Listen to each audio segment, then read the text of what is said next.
निवडणूक आयोग प्रामाणिक राहिला तर मुंबईत ठाकरे जिंकतील. मित्रांनो, तुम्हाला काय वाटते? बच्चू कडू बरोबर बोलले का? तुमचं मत कमेंटमध्ये सांगा. अंधभक्ताने एक पोस्ट केली होती, देवेंद्र फडणवीस हे राज ठाकरेंपेक्षा 2 वर्ष लहान आहेत. तरी फडणवीस महापौर झाले, आमदार झाले, मुख्यमंत्री, उपमुख्यमंत्री झाले, पण राज ठाकरेंची इनिंग अजून सुरू व्हायची आहे. आता या पोस्टला राज ठाकरेंच्या भाषेत उत्तर द्यायचं झालं तर भाजपने फडणवीसच्या डोक्यावरून हात काढला तर पानपट्टीवाला तरी फडणवीसला विचारेल का? या पोस्टवरच्या लोकांच्या कमेंट्स बघा. बालबुद्धी थॉट्स. फडणवीस यांनी स्वतःचा पक्ष काढावा आणि त्यांच्या नागपूरमध्येच निवडून येऊन दाखवावं. भाजपचं चिन्ह नाव गेलं तर स्वतः साटम ही म्हणेल कोण तू. तरी देवा भैया मुजरा करायला शिवतीर्थावर येतात, लक्षात असू द्या. केंद्र सरकारच्या जीवावर उड्या मारणारा. एक सांग, देवेंद्र फडणवीसला उद्या बीजेपीने तिकीट नाही दिलं, RSS शिवाय लढायला सांगितलं तर सरपंच तरी होतील का? लोकनेता असणे वेगळं आणि पक्षाच्या जीवावर असणं वेगळं. फडणवीसने महाराष्ट्राच्या राजकारणाची कशी गटारगंगा केलीये. निखिल वागळे यांनी फडणवीसचे सगळे घोटाळे कसे बाहेर काढले. व्हिडिओ पूर्ण बघा. या निवडणुकीतल्या एक अशा भानगडी बाहेर येत आहेत की मतदारांना वाटावं आपण मतदान का करावं. ही चीटर्सची निवडणूक आहे, फसवणूक करणाऱ्यांची निवडणूक आहे असं जर मतदारांना वाटलं तर त्यामध्ये काही गैर आहे असं म्हणता येणार नाही. असं बाहेरचं वातावरण आहे. आज प्रामुख्याने तापलंय ते विधानसभा अध्यक्ष राहुल नार्वेकर यांचं प्रकरण. महाराष्ट्र विधानसभेच्या इतिहासामध्ये सगळ्यात लाजिरवाणा अध्यक्ष कोणता असा जर प्रश्न विचारला तर बहुसंख्य लोक राहुल नार्वेकरांचं नाव घेतील.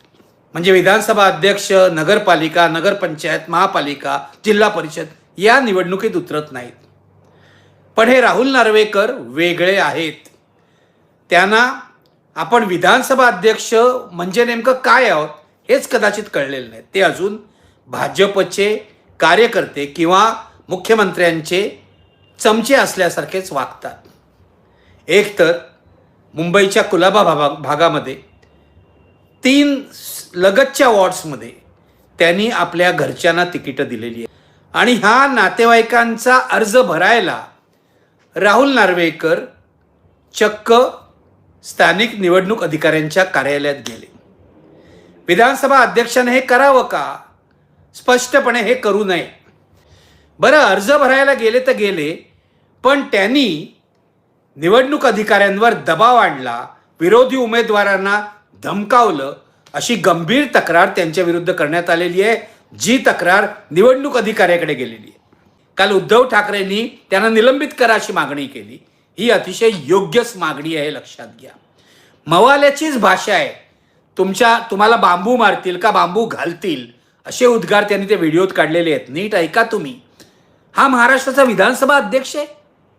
मुळामध्ये राहुल नार्वेकर यांची कोणतीही पात्रता, मी लायकी हा शब्द वापरत नाहीये, पण कोणतीही पात्रता विधानसभा अध्यक्ष व्हायची नाही.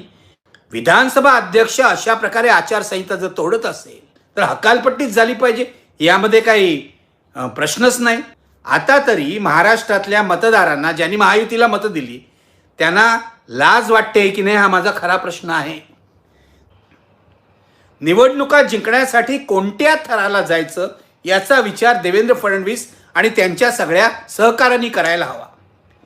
भाजपच्या उमेदवाराचा नवरा अशा प्रकारे प्रतिस्पर्ध्याचा खून करतो आणि कशा प्रकारे वार केलेत या बाळासाहेब सरवदेंवर हे आपण ऐकायला पाहिजे, बघायला पाहिजे. महाराष्ट्राच्या राजकारणामध्ये जर उमेदवारीवरून खून पडायला लागले, काय पाहायचं राहिलंय आपल्याला.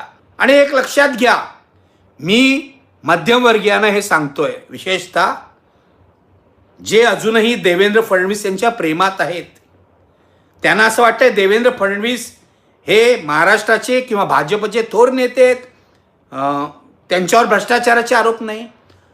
हे खून, हे पैसे वाटणं काय आहे? हा सगळा भ्रष्टाचारच आहे. विरोधी उमेदवारांना आमिष दाखवणं हा सुद्धा भ्रष्टाचार आहे. आणि लक्षात घ्या, हे सगळं देवेंद्र फडणवीस यांच्या नेतृत्वाखाली होत आहे.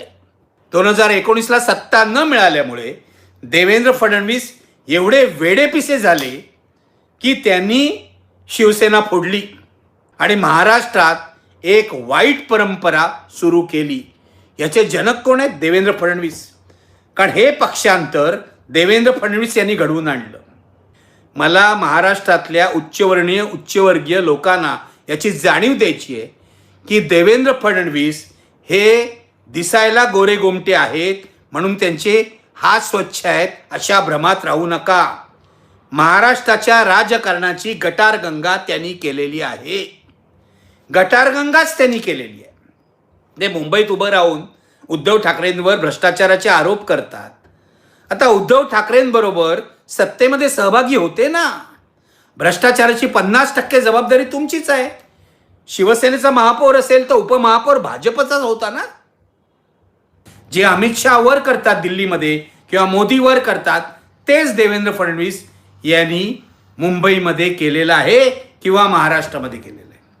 की राज ठाकरेंनी परवाच्या पत्रकार परिषदेमध्ये वचननामाच्या पत्रकार परिषदेमध्ये जो प्रश्न विचारला त्याचं उत्तर फडणवीस कधीही देणार नाहीत.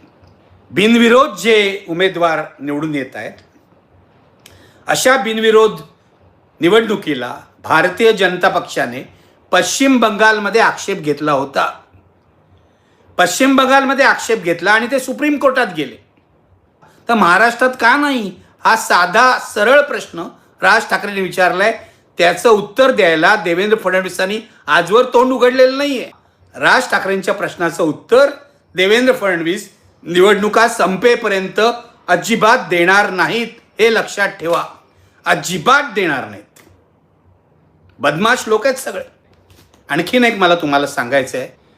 गेले 4 दिवस किरीट सोमय्या ओरडत होते की त्यांच्या मुलाची निवडणूक बिनविरोध होणार आहे, जे खोटं होतं. कारण त्या मुलाविरुद्ध अपक्ष उमेदवार होते. तिथे ठाकरे बंधूंच्या युतीने तिकीट दिलं होतं शरद पवारांच्या राष्ट्रवादीला. शरद पवारांच्या राष्ट्रवादीचा अर्ज रद्दबातल ठरला. त्याचीही चौकशी व्हायला पाहिजे तो कसा ठरला.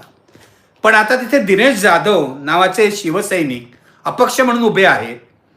त्यांना दत्तक घेतलंय उद्धव ठाकरेंच्या शिवसेनेने. त्यामुळे किरीट सोमय्या यांच्या मुलाची निवडणूक बिनविरोध वगैरे काही होणार नाही.